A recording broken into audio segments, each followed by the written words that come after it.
Hello everyone, আজকে আমি দই কাতলার রেসিপি নিয়ে এসেছি। দেখো, আমি 4 পিস মাছ নিয়েছি, তাতে নুন হলুদ মাখালাম।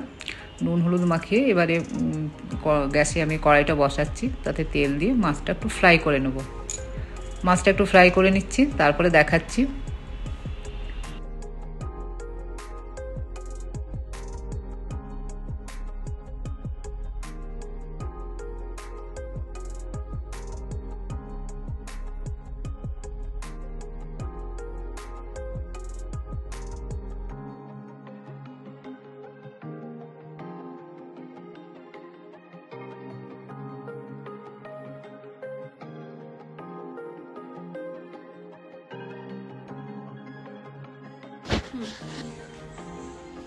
এই দেখো, মাছগুলো সব ভাজা হয়ে গেছে, এবার তুলে নিচ্ছি আমি।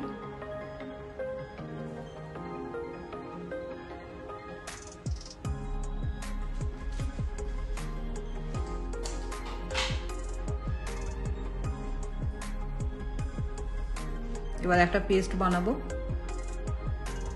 দেখো, পেঁয়াজ, আদা, রসুন, দুটো কাজু আছে, 2-4টে কাজু আছে, আর লঙ্কা রয়েছে। এটা একটা পেস্ট বানাচ্ছি।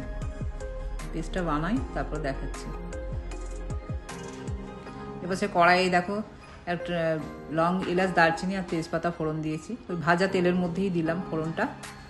এবার ওই পেস্টটা দিয়ে দেবো। পেস্টটার সাথে একটুখানি হলুদ, জিরে গুঁড়ো, ধনে গুঁড়ো, কাশ্মীরি লঙ্কা মিক্সড করলাম।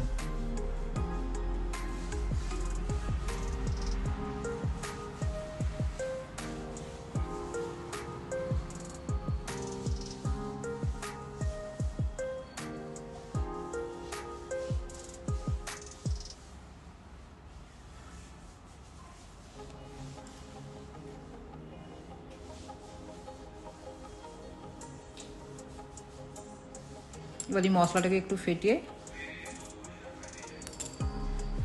নিলাম, দিয়ে এবার তেলের মধ্যে দিয়ে একটু কষিয়ে নিচ্ছি।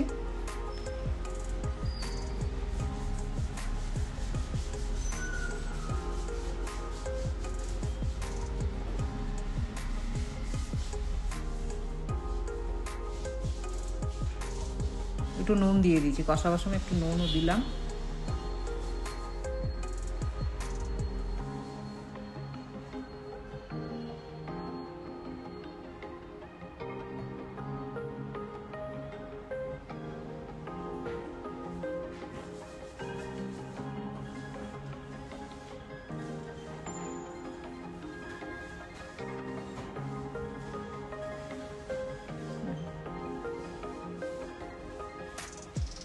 এবার একটা বাটিতে আমি 2 চামচ দই নিলাম। যেহেতু আমার মাছটা কম, সেই জন্য আমি দইটা বেশি দিচ্ছি না। বেশি দই দিলে তো টক হয়ে যাবে, তো আমি পরিমাণ মতো দইটা দিলাম। প্রায় বড় চামচে 2 চামচ দই দিয়েছি। এবার দইটা দিয়ে দেবো। একটু সামান্য চিনি দিলাম।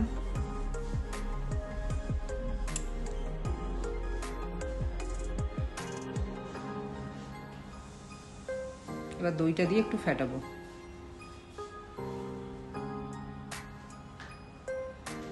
আমার রান্না একটু কম তেলেই আমি করি।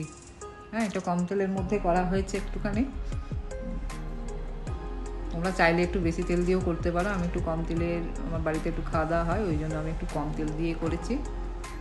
ঝালও কম রয়েছে একটু, যদি কেউ মনে করো ঝাল একটু বেশি দিতে পারো।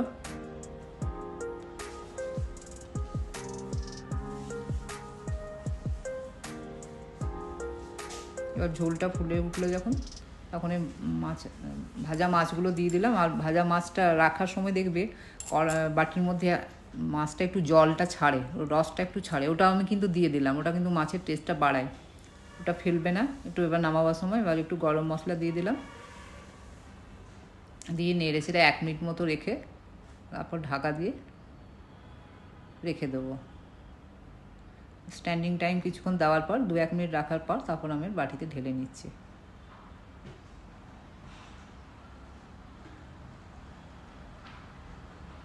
স্ট্যান্ডিং টাইমটা এটাই হচ্ছে যে মাছটা ঢাকা দিয়ে গ্যাস অফ করার পরও মাছটার কুকিং প্রক্রিয়াটা চলবে, সেই জন্য ওটাকে ঢাকা দিয়ে কিছুক্ষণ রাখতে হয়, তাতে স্বাদটা বাড়ে।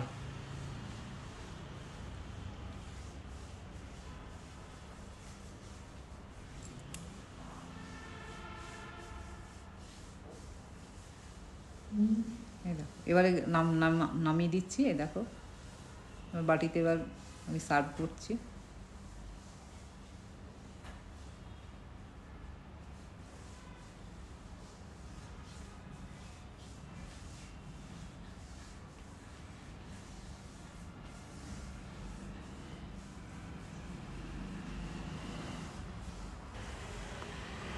হ্যাঁ, আমার রান্না পুরো কমপ্লিট হয়ে গেল। তোমাদের সকলের রান্না কেমন লাগলো জানাবে। নতুন নতুন আবার রেসিপি পেতে এটা সাবস্ক্রাইব করে রাখবে। হুম।